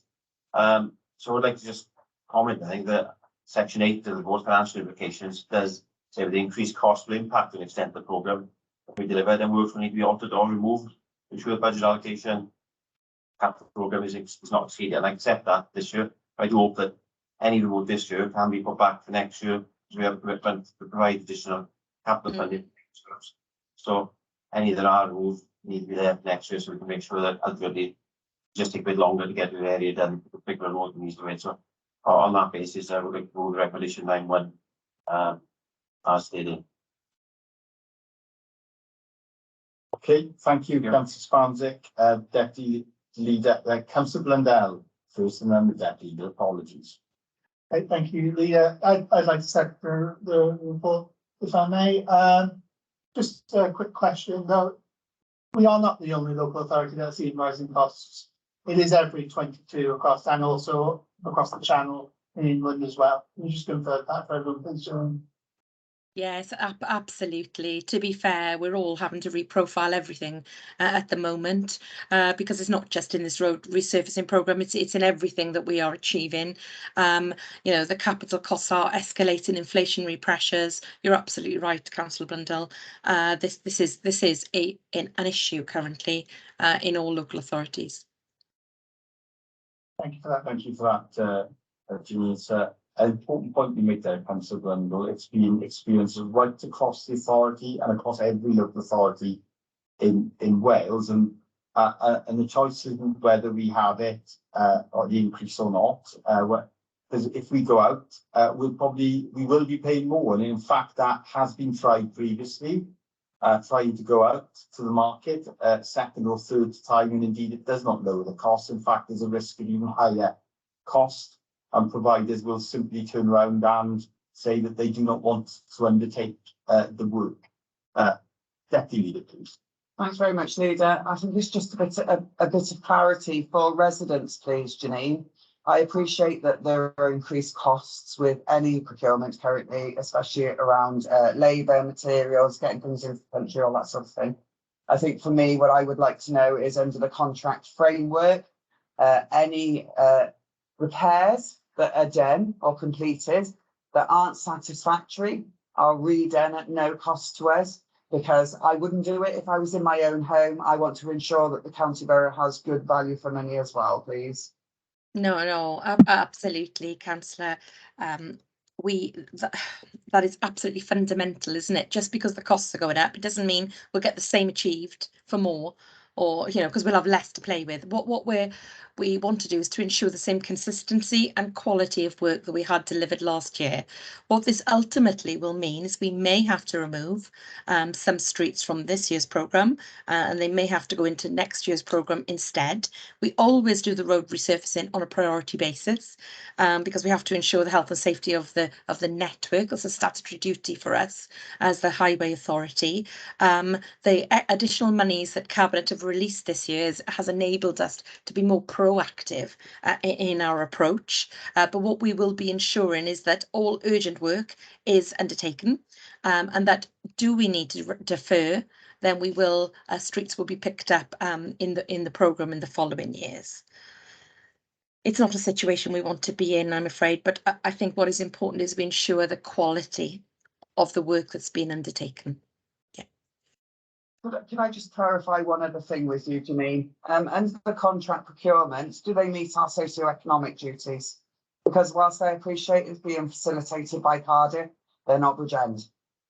Yes, no, absolutely, Councillor Gebby. We always have different duties, and Equalities Act and sustainable procurement. We always ask for local people when they are producing the tarmac. We ask for the materials to be localised. So as far as we are concerned, Kevin and the team are ensuring that it does. So, very much. Thank you for that, and you can confirm, Janine, can't you? There have been examples. Thankfully, they're few and far between where work has been carried out that is not of the standard we've required, and we have ensured that the contractor is not paid, and in fact the contractor has to go back and redo the work. And only when the work is of the standard that we expect will they receive the full amount. And it's of note, actually, that this is a contract building on the Deputy Leader's point. I'm sure it's included here, with a very successful contractor that employs hundreds of local people, and that is to be celebrated that we're using one of not just Bridgend, but with success stories in terms of the construction industry. Thanks, Janine. Thanks for that question, Debbie. It's been moved and seconded. Everyone in agreement, please? Thank you, colleagues. Before we carry on, can we have a little bit of a We can I know certainly I have. have one. No, I know you have them, but it's very lengthy. You- I think I That's love very it. I love kind it. of you to speak with other colleagues. So we will pause and we will return at 4:45. We do not anticipate the meeting going on for hours, but I think there is some items obviously we need to consider. So 4:45, please, colleagues. Thank you.